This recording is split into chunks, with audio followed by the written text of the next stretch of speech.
एक तरफ भारत ने पिछले 20 सालों में अफगानिस्तान में $3 बिलियन से ज्यादा इन्वेस्ट किया है, जैसे कि सड़कें, डैम्स और हॉस्पिटल्स, यहीं तक कि अफगानिस्तान की पार्लियामेंट बिल्डिंग तक कंस्ट्रक्ट की है। वहीं दूसरी तरफ जब तालिबान के फॉरेन मिनिस्टर की इंडिया विजिट हुई तो हेडलाइन क्या बनी कि वुमेन जर्नलिस्ट को इनकी प्रेस कॉन्फ्रेंस में आने नहीं दिया। सोचने की बात यह है कि जिस देश ने अफगानिस्तान में 500 से ज्यादा प्रोजेक्ट्स बनाए, जैसे कि सलमा डैम, जरांज हाईवे और पार्लियामेंट बिल्डिंग, अब उसी देश में जब तालिबान की प्रेस कॉन्फ्रेंस हुई तो वहाँ एक वुमेन क्यों नहीं देखी गई और डिप्लोमेसी ज्यादा हेडलाइन बन गई ये कंट्रोवर्सी। इतना नहीं, 2 दिन बाद एक और प्रेस कॉन्फ्रेंस की गई जिसमें सिर्फ वुमेन जर्नलिस्ट इनवाइटेड थी। तालिबान ने बोला it was a technical issue.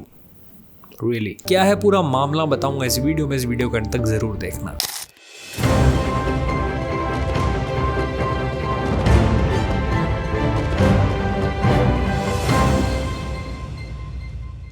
New Delhi में तालिबान फॉरेन मिनिस्टर आमिर खान मुताकी ने अपनी पहली प्रेस कॉन्फ्रेंस रखी है, लेकिन जब जर्नलिस्ट पहुंचते हैं तो सबको एक बात नोटिस होती है कि उस कॉन्फ्रेंस में एक भी वुमेन जर्नलिस्ट इनवाइट नहीं की गई। इसके बाद सोशल मीडिया फट गया। ऑपोजिशन लीडर्स जैसे राहुल गांधी ने कहा कि your silence exposes the emptiness of नारी शक्ति स्लोगन्स। और इस इंसिडेंट के 2 दिन बाद यानी 12 अक्टूबर को एक सेकंड इंटरेक्शन रखा गया। इस बार सिर्फ वुमेन जर्नलिस्ट को बुलाया गया and in this event the foreign minister said कि it was an technical issue, not intentional. लेकिन जब उनसे अफगान वुमेन के एजुकेशन बैन और राइट्स के बारे में पूछा गया तो उन्होंने कहा कि our rule is Islamic and protects all rights. Basically एक डिप्लोमेटिक बैलेंसिंग एक्ट था, अपॉलॉजी भी नहीं और डिनायल भी नहीं, pretty balanced, right? Now talking about the diplomatic angle of this, so let me tell you कि ये विजिट तालिबान के किसी भी सीनियर लीडर का पहला है इंडिया टूर, जो कि 2021 के बाद हुआ है। इंडिया और अफगानिस्तान के रिलेशंस अब एक नए फेज में दिख रहे हैं। रिपोर्ट्स के हिसाब से इंडिया अपना काबुल मिशन दोबारा यानी एम्बेसी स्टेटस तक अपग्रेड करने की प्लानिंग कर रहा है। अब इंडिया अफगानिस्तान की कितनी पुरानी दोस्ती है किसी से छुपा नहीं है। 2001 में जब अमेरिका ने अफगानिस्तान में मिलिट्री इंटरवेंशन किया, तब से भारत अफगानिस्तान का एक सबसे बड़ा डेवलपमेंट पार्टनर बन गया है। पिछले 2 डिकेड्स में इंडिया ने $3 बिलियन से ज्यादा इन्वेस्ट किया है लगभग 500 प्रोजेक्ट्स में, जो अफगानिस्तान के सभी 34 प्रोविंसेस में फैले हुए हैं। इनमें डैम्स, हाईवेज, हॉस्पिटल, स्कूल्स और पावर लाइंस जैसे प्रोजेक्ट शामिल हैं। ये इन्वेस्टमेंट सिर्फ इंफ्रास्ट्रक्चर तक सीमित नहीं है, ये भारत की गुडविल, ह्यूमैनिटेरियन एड और सिविलाइजेशन टाइज को भी रिप्रेजेंट करते थे। लेकिन 2021 में जब तालिबान ने काबुल पर कब्जा कर लिया तो भारत के लिए ये एक बड़ा स्ट्रेटेजिक सेटबैक था। सालों की मेहनत और इन्वेस्टमेंट एक पल में खतरे में आ गई और इसके बाद पाकिस्तान और चाइना जैसे राइवल्स ने अपना इन्फ्लुएंस अफगानिस्तान में बढ़ाने की सोची, जबकि भारत ने अपना कॉन्सुलेट बंद करके अफगानिस्तान से कुछ डिस्टेंस बना लिया। फिर भी भारत ने अपना कनेक्शन पूरी तरह तोड़ा नहीं। 2022 में एक टेक्निकल मिशन के जरिए भारत ने काबुल में अपनी प्रेजेंस दोबारा एस्टेब्लिश की। इससे एक सिग्नल गया कि भारत वेट कर रहा है पर कंप्लीटली विड्रॉ नहीं हुआ है। और वेट किस चीज का? कि कुछ मिराकुलस हो जाए और तालिबान सत्ता में ना रहे, बट अनफॉर्चुनेटली ऐसा हुआ नहीं। और आखिरकार 2025 की शुरुआत में एक इंपॉर्टेंट डेवलपमेंट हुई।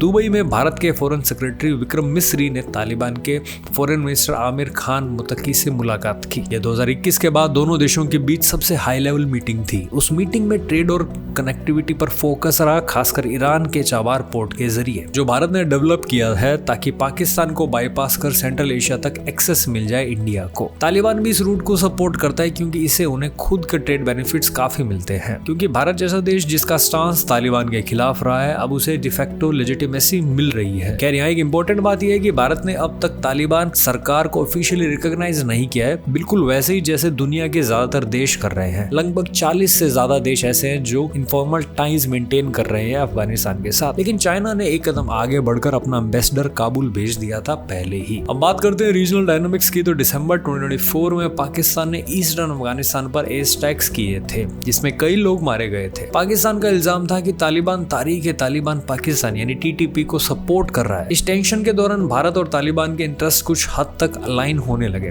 क्योंकि दोनों के लिए पाकिस्तान एक कॉमन राइवल था और अभी भी है। अक्टूबर 2025 में एक और बड़ी डेवलपमेंट हुई। तालिबान के फॉरेन मिनिस्टर आमिर खान भारत आए। ये तालिबान के किसी सीनियर लीडर की पहली ऑफिशियल इंडिया विजिट थी 2021 के बाद में। उन्होंने न्यू दिल्ली में फॉरेन मिनिस्टर एस जयशंकर से मुलाकात की और दोनों देशों ने मिलकर एक जॉइंट स्टेटमेंट जारी किया, जिसमें स्टेबिलिटी, डेवलपमेंट और ह्यूमैनिटेरियन एड पर फोकस दिया गया। इसी विजिट के दौरान भारत ने अनाउंस किया कि वो काबुल में अपनी टेक्निकल मिशन को फुल एम्बेसी में अपग्रेड करेगा। ये डिसीजन एक तरह से इंडिया और अफगानिस्तान डिप्लोमेटिक रिलेशन का रिवाइवल था लगभग 4 साल बाद। भारत ने हमेशा से अफगानिस्तान में पब्लिक प्रोजेक्ट्स फोकस किए हैं, चाहे वो सलमा डैम हो, जरांज हाईवे हो, अफगानिस्तान की पार्लियामेंट बिल्डिंग हो।